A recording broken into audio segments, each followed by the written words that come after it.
আজকে আমরা কয়েকটা আসন নিয়ে আলোচনা করব বা আমি কয়েকটা আসন দেখাবো যেগুলো করলে আমরা থাইরয়েড থেকে অনেক ভালো থাকতে পারি। সোজা সোজা আসন।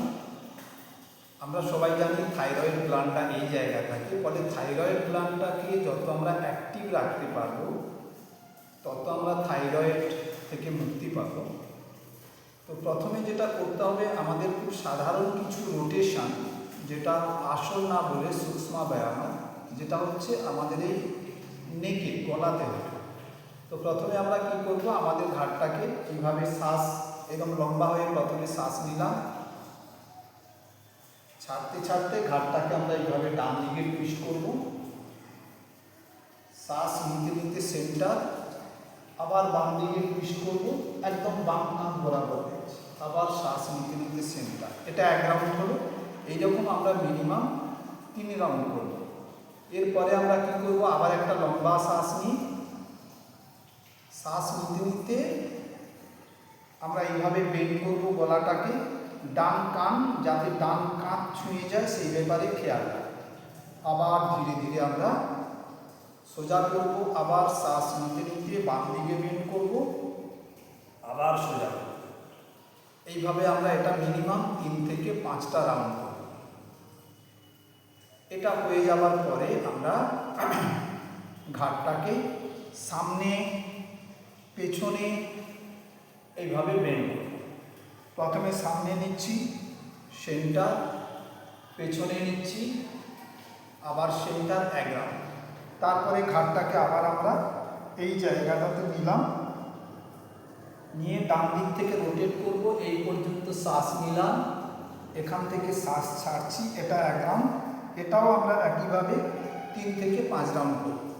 আবার আমরা বাম দিক থেকে রোটেট করব,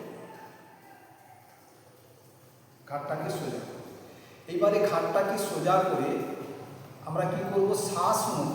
শ্বাস যখন নেব খেয়াল রাখবো গলাটা কিন্তু উপরের দিকে আমরা একটা টান টান করবো, ঠিক এইভাবে।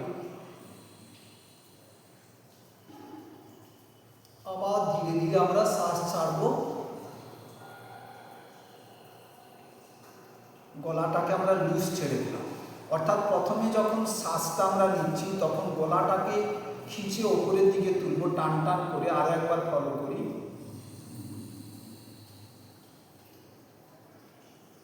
ধীরে ধীরে শ্বাস ছাড়বো, গলাটা স্বাভাবিক অবস্থায়। এটাও আমরা মিনিমাম 5 থেকে 10 রাউন্ড করব। এরপরে আমরা কি করব, একবার মুখ খুলব, আর বন্ধ করব, এইভাবে শ্বাস নিলাম, শ্বাস ছেড়ে দিলাম, নিলাম, শ্বাস ছেড়ে দিলাম। এটাও আমরা 5 থেকে 10 রাউন্ড করব।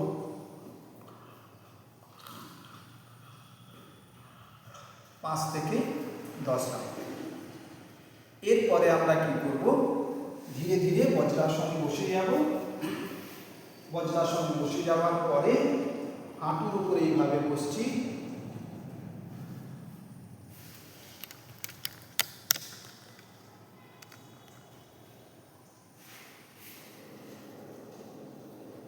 হাঁটুর উপরে বসার পরে ধীরে ধীরে ডান হাতটা ডান পাতে আসবে। আর যদি দুটো হাত একসঙ্গে পারি ভালো, না হলে আমরা কি করব, প্রথমে ডান হাতটা করলাম, বাম হাতটা স্ট্রেট, আর এইভাবে উপরের দিকে গলাতে একটা টান আসে। তারপরে এটাকে নামিয়ে নিই। এরপরে আমরা আবার বাম হাত আর ডান হাতটাকে তুলি। যদি দুটো হাত একসঙ্গে পারি তাহলে দুটো হাতকে আমরা এইভাবে গোড়ালিতে লাগাবো, আমাদের গলাতে একটা টান করবে। ধীরে ধীরে আমরা ডান হাতটাকে তুলে নিলাম, আবার বাম হাতটাকে তুলে নিলাম, আবার আমরা আগের অবস্থায় চলে আসবো। এটা আমরা কমসে কম 3 রাউন্ড করব।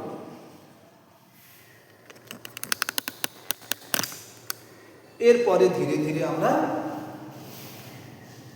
নিজের জায়গাতে এইভাবে শুয়ে যাব, গোড়ালিটাকে নিজের শরীরের কাছে আনবো, 2 হাত দিয়ে গোড়ালিটাকে ধরবো, লম্বা শ্বাস নিই, আর ছাড়তে ছাড়তে শরীরটাকে ঠিক এই রকম করব, এইখানে একটা চাপ পড়বে।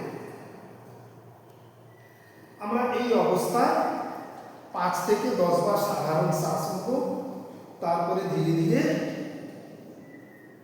স্বাভাবিক হয়ে যাব। এটাও আমরা 3 থেকে 5 রাউন্ড করব, তারপরে ধীরে ধীরে উঠে বসে যাব।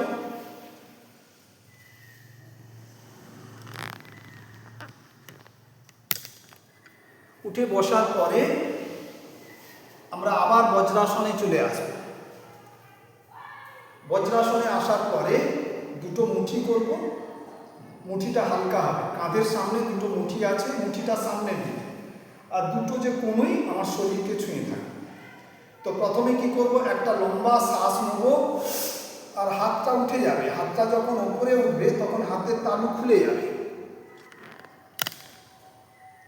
ঠিক এইরকম। শ্বাস নিলাম, হাত উপরে উঠলো, হাতের তালুটা খুলে গেছে, যথেষ্ট জোরে শ্বাস নেব। এরপরে শ্বাস ছাড়বো, হাতের তালু নেমে আসবে, এই হাত নেমে আসবে, আর মুঠিটা হয়ে যাবে। ঠিক প্রথম অবস্থায় শ্বাস নিচ্ছি, ছাড়ছি, নিচ্ছি, এই যে শ্বাস নিলাম ছাড়লাম, এটা হচ্ছে 1 রাউন্ড। এইরকম আমরা 20 রাউন্ড করব। 20 রাউন্ড করার পরে 15 থেকে 20 সেকেন্ড বিশ্রাম নেব, আরো একবার করব, আবার আমরা বিশ্রাম নেব 20 থেকে 15 সেকেন্ড, আবার একবার করব। অর্থাৎ মোট আমরা এটা 3 বার করব। প্রত্যেকবার 20 রাউন্ড করে করব, এবং প্রত্যেক বারের মাঝখানে আমার 15 থেকে 20 সেকেন্ড বিশ্রাম। আমরা প্রত্যেক দিন যদি এই কয়েকটা জিনিস করি তাহলে থাইরয়েডে আমরা অনেক উপকার পাব, এবং থাইরয়েড আর কখনো বাড়বে না, একই অবস্থায় থেকে যাবে।